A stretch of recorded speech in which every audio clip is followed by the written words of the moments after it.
नमस्कार दोस्तों, न्यूज में आप सबका स्वागत है। मैं कवि मुकेश। अभी मैं मौजूद हूँ रमना रोड। आप हमारे पीछे देख सकते हैं। मैं कैमरामैन को कहूंगा थोड़ा सुधर दिखाइए।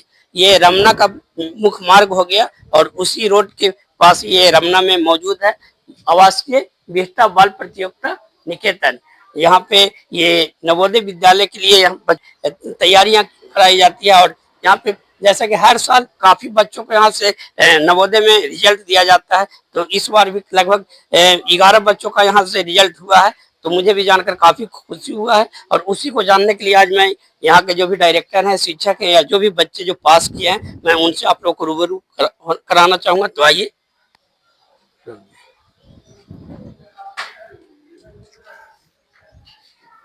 देखिए, अब मैं आ चुका हूँ जो इस इंस्टीट्यूट का जो ऑफिस है, उस ऑफिस में मैं आ चुका हूँ। यहाँ पे हमारे सामने डायरेक्टर सब सर मौजूद हैं और जो भी टीचर वगैरह हैं सारे मौजूद हैं और कुछ स्टूडेंट जिसका रिजल्ट हुआ है नवोदय के लिए वो भी यहाँ पे मौजूद है। तो चलिए, यहाँ पे जो डायरेक्टर सर है मैं उनसे पहले आपको रूबरू कराना चाहूंगा।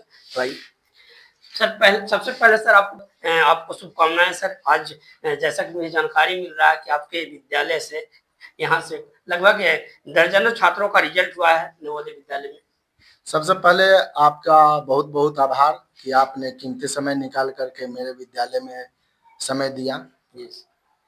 इसके लिए बहुत बहुत धन्यवाद सर। और हमारे विद्यालय के जितने भी छात्र हैं और हमारे विद्यालय के जितने भी शिक्षक हैं, दोनों बहुत ज़्यादा मेहनत करते हैं पढ़ाई के प्रति। बच्चे खाना खा करके रात में 11 बजे तक अपने एम्बिशन को लेकर के अपना मेहनत जारी रखते हैं और उसके सहयोग करने के लिए हमारे मेहनती जो भी शिक्षक हैं लगे रहते हैं। ये सब उन लोगों का आशीर्वाद है सर। तो क्या किस तरह का रणनीति आप लोग तैयार करते हैं सर, ज्यादा से ज्यादा बच्चों को आप रिजल्ट यहाँ से दे सकें?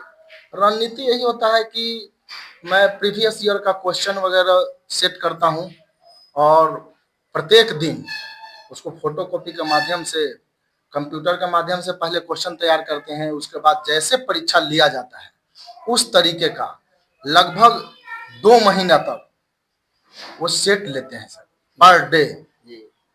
जो सेट लेने के बाद उसका डिस्कशन भी कराया जाता है। 1 से 80 तक जो भी क्वेश्चन होता है पहले परीक्षा लिया जाता है, उसको रिजल्ट पर बताया जाता है।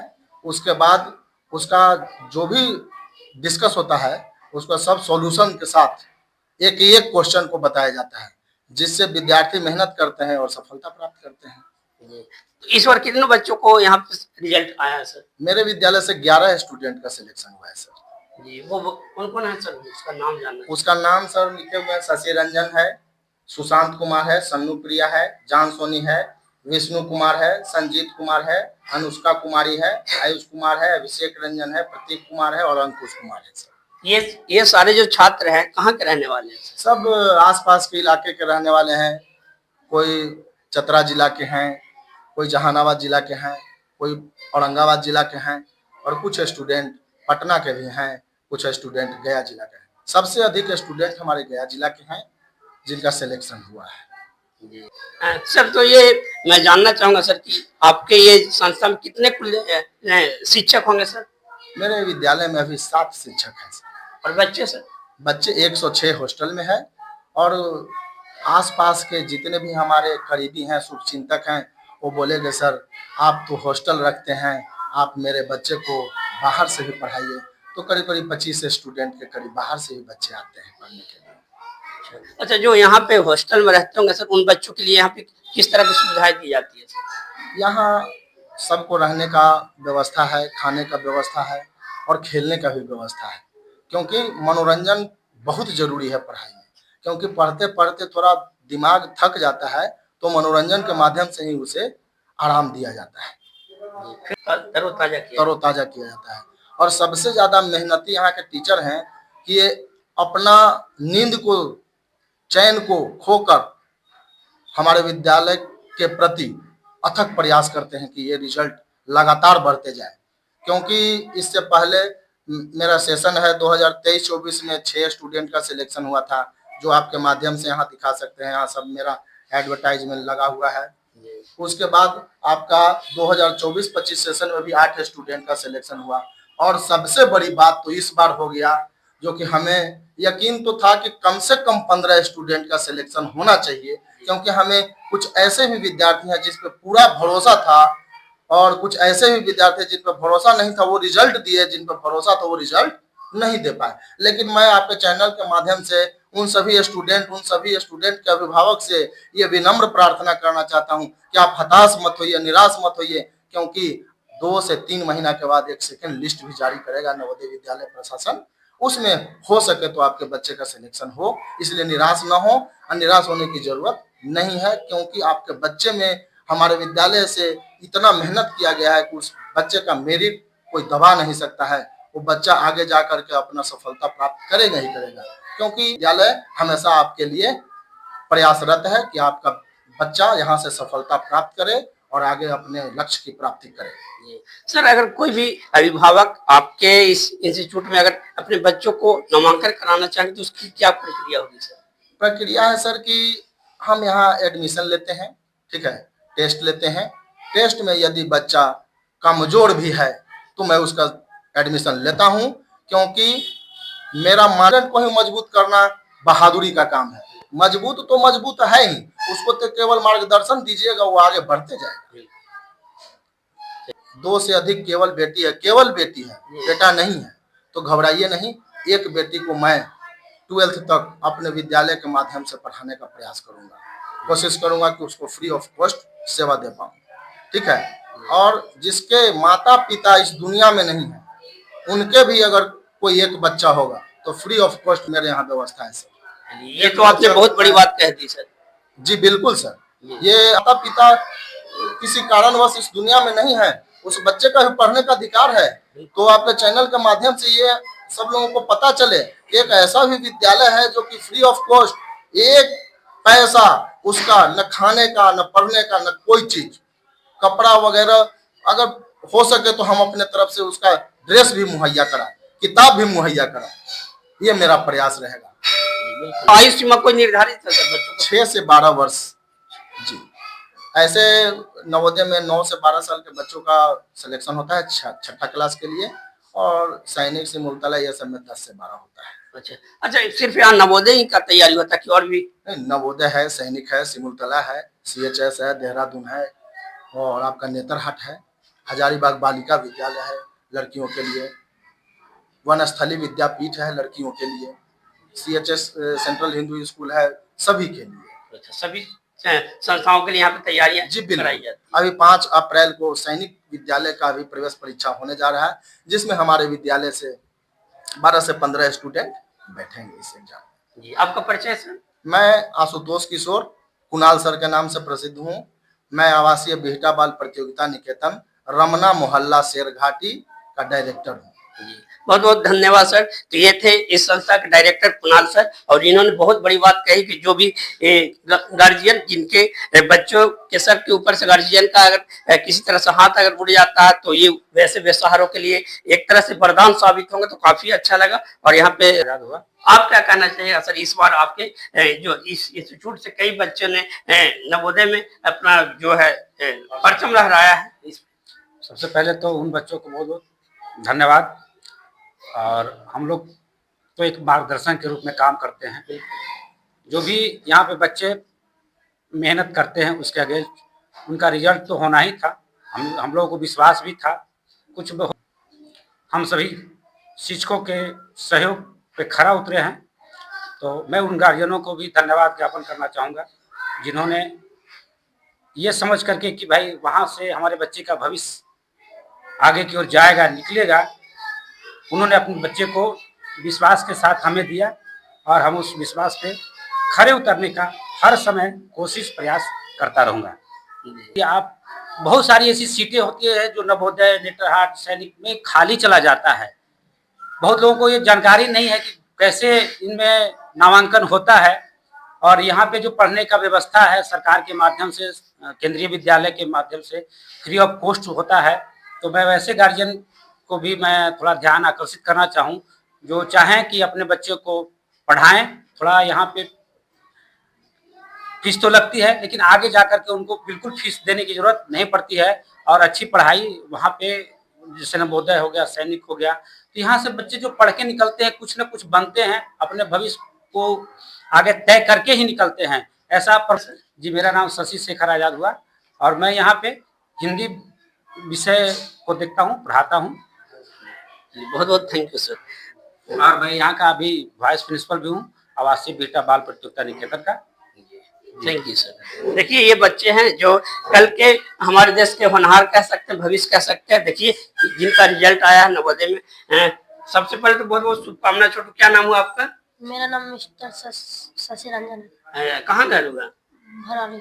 पिताजी क्या करते हैं? सरकारी टीचर। टीचर है। क्या नाम हुआ उनका? मिस्टर संदीप कुमार। संजीव कुमार। क्या कहना चाहिएगा, आज आपका रिजल्ट आया है, क्या कहना चाहिए इसको लेकर? टीचर और प्रिंसिपल का धन्यवाद। मतलब अपनी सफलता का श्रेय टीचरों को देना चाहते हैं, जो आपके शिक्षक हैं, माता पिता हैं, उनको देना चाहते हैं। यस। चलिए, मेहनत करते थे? Yes sir. अच्छा, चलिए। अच्छा, फ्यूचर में क्या बनना चाहिएगा आप? आईएएस। आईएएस। चलिए, तो देखिए एक छोटा सा बच्चा है और कहीं ना कहीं इनकी आंखों में एक सपना है, और जैसा कि इन्होंने बताया कि मैं एक आईएएस बनकर देश का नाम रोशन करना चाहता हूं, अपने माता पिता का नाम रोशन करना चाहता हूं, अपने शिक्षकों का नाम रोशन करना चाहता हूं। तो चलिए, मैं भी इनके कल के उज्जवल भविष्य के लिए कामना करना चाहूंगा और मैं दुआ करूंगा भगवान से कि ये आईएएस बने। चलिए, बहुत बहुत धन्यवाद। छोटू, आपका क्या नाम हुआ? विष्णु कुमार। आपका कहाँ घर हुआ? श्रीघाटी। पिताजी क्या नाम हुआ पिताजी का? मिस्टर रंजीत प्रसाद। अच्छा, क्या करते हैं पिताजी? फल बेचते हैं। अच्छा, फल बेचते हैं। कहाँ फल बेचते हैं? नीम के पेड़। अच्छा, मैंने सड़कों के किनारे ठेला लगाकर फल बेचा करते हैं। अच्छा, क्या कहना चाहिएगा, आपके पिताजी एक ठेला पे फल बेचकर आज आपको पढ़ाए, आज आपने सफलता प्राप्त किया, क्या कहना चाहिएगा? धन्यवाद। चलिए, तो ये श्रेय किनको देना चाहिएगा सफलता का? प्रिंसिपल, टीचर और माता पिता को। चलिए, आपका क्या सपना है? आईपीएस बनना। आप भी आईपीएस बनना चाहते हैं? चलिए, बहुत बढ़िया, इस तरह का सपना आपको में होना चाहिए। चलिए, बहुत बहुत धन्यवाद। आप क्या कहना चाहिए? छोटू, सबसे छोटा आपका क्या कहना चाहिएगा? क्या नाम है आपका? मेरा नाम है जान सोनिया। अच्छा, कहाँ घर हुआ? बेटा में। बेटा, क्या कहना चाहिएगा, आज आपने नवोदय विद्यालय में अपना रिजल्ट लाया है और सबसे यहाँ पे मैं देख रहा हूँ आप छोटा भी है, क्या कहना चाहिए इसको लेकर? मैं सबसे पहले सभी शिक्षकों और प्रिंसिपल सर को धन्यवाद और मेरे माता पिता को भी धन्यवाद। जी। अच्छा, आप पटना से छोड़कर आप यहाँ सिरघाटी में आए हैं, काफी मतलब 100 किलोमीटर का दूरी कह सकते हैं पटना और सिरघाटी का। तो ऐसा स्थिति में तो आपको माता पिता का भी याद आता होगा? नहीं, मतलब सफलता पाने के लिए त्याग जरूरी है। हाँ। चलिए चलिए, तो क्या कहना चाहिएगा आप? मेरे रिजल्ट का कारण है यहाँ पर के सभी शिक्षक। अच्छा, सभी शिक्षकों को श्रेय देना चाहते हैं और माता पिता को और प्रिंसिपल सर को। जी। आप क्या बनना चाहते हैं? आईएएस। आप भी आईएएस बनना चाहते हैं? चलिए, तो ये अभी जो आप देख रहे थे, ये जो बच्चे हैं कल के हमारे देश का होनहार कह सकते हैं, और कहीं ना कहीं इनकी आंखों में एक सपना है। और जैसा कि ये बच्चों ने बोला, किसी ने बोला आईपीएस, किसी ने बोला आईएएस, तो मैं भी दुआ करूंगा कि आप इसी तरह से परचम लहराते रहिए। तो काफी बेहतर, अच्छा लगा इन लोगों की बातों को सुनकर। देखिए, यहाँ पे हमारे इसी शहर के संजय भैया यहाँ पे मौजूद है, मैं इनसे भी कुछ जानने का प्रयास करूंगा। भैया, क्या कहना चाहिएगा? भैया, ये बच्चे हैं, अभी आप इनकी मुख से सुन भी रहे थे, कहीं ना कहीं इनका सपना है, किसी ने बोला मैं आईएएस बनना चाहता हूं। इन बच्चों की कामयाबी में टीचर का तो परम रोल है, ये तो आप भी जानते हैं। और हमारे हेड मास्टर सर हैं और भी टीचर लोग हैं, इन लोग को अथक मेहनत के बाद ही इन लोग इस मुकाम पे पहुंचा है। और हमको लगता है कि आगे जाने के बाद इन लोग लड़का भी आगे बहुत ही अच्छा करेगा। इस स्कूल का परफॉर्मेंस तो शुरू से ही अच्छा है। ठीक है, और अभी जब आपके सामने तीनों बच्चों को देख लीजिए आप किस साइज में है, और भविष्य में तो नवोदय से निकालने हैं। अभी नेतरहाट है, सैनिक बचा हुआ है, 11 बच्चे इस बार निकाले हैं। 11 बच्चे का मतलब समझते हैं, 50 लड़का भी एग्जाम दिया तो उसमें 11 बच्चे निकाला, परसेंटेज निकालिए आप। इसलिए हम तो ये बोलेंगे भाई स्कूल का परफॉर्मेंस अच्छा है, और गार्जियन लोग को और बच्चों को देखना चाहिए। ठीक है, कि जहाँ पे पढ़ाई अच्छा हो, सिर्फ शक्ल देख के और बड़ा बिल्डिंग देख के स्कूल में एडमिशन नहीं लेना चाहिए। लेकिन मेरी भी बच्ची थी, वो पढ़ती थी करें स्कूल में, 5 साल पढ़ाने के बाद हम वापस यहाँ लेके आए, या नवोदय की तैयारी करे या सैनिक की तैयारी करे। प्राथमिकता ये नहीं है कि देखा देखिए हम पैसा उड़ा दें, ठीक है, ये जो कहावत है ना, घोड़ा के साथ बैंग नल ठोकाता है। तो बस देखना बड़ा बड़ा बिल्डिंग हो गया तो उससे क्या एजुकेशन का स्तर बढ़ा जाएगा? नहीं, शिक्षा का स्तर वहाँ गिर रहा है। क्रेन हो, डीएवी हो या कोई भी स्कूल हो, जो आपको छोटा स्कूल देने का पड़ा है। एजुकेशन का मतलब मेहनत होता है भाई। जहाँ पे मेहनत मिला बस समझिए वहीं पे पढ़ सकता है। वहाँ पे 2000 का जूता चाहिए, 2000 का टी शर्ट चाहिए, 5 को ड्रेस चाहिए। कहीं ना कहीं शिक्षा भी एक तरह का व्यापार बन चुका है। पूरा व्यापार तो पूरा व्यापार ही है वहाँ पे। कहीं स्कूल में 5 साल में कितना पैसा हम डालेंगे हमको खुद अनुमान नहीं है, लेकिन प्लेसमेंट कुछ नहीं, 0/0। मेरा बच्चा यहाँ पढ़ता था कि कहीं में पढ़ता था, लेकिन वहां से अच्छा यहाँ का बच्चा मेरा था। तो फिर लाके हम बच्चों को यहाँ एडमिशन करवाए। हम सब गार्जियन से भी यही बोलेंगे, देखा देखी कोई काम नहीं कीजिए, जहाँ पर शिक्षा का स्तर अच्छा है, जहाँ पे टीचर अच्छे हैं, वह बच्चे को वहाँ पर डाल दीजिए। और जो मेहनत करेगा वही सक्सेस करेगा। पैसा से आप कामयाबी नहीं ले सकते। आपका परिचय भी? मेरा नाम संजय कुमार गुप्ता हुआ। तो चलिए देखिए, मुझे भी बहुत इस तरह के इंस्टीट्यूट जो हमारे सिरघाटी जैसे छोटे से शहर में है, तो मुझे भी कहीं ना कहीं ऐसे संस्थाओं को देखकर, यहाँ की बच्चों को सफलताओं को देखकर अपने आप को गौरवान्वित होने का ये पल कहा जा सकता है। तो काफी अच्छा है। और मैं भी चाहूंगा कि जो भी अभिभावक अपने बच्चों को इसी तरह से सफलता के क्षेत्र में भेजना चाहते हैं, उन्हें सफल होते हुए देखना चाहते हैं, तो इस तरह के इंस्टीट्यूट में भेजें। और ऐसे जो छात्र शिक्षक हैं तो वह उन छात्रों को काफी सहयोग करेंगे। तो बहुत बहुत धन्यवाद। मैं 10 धन्यवाद।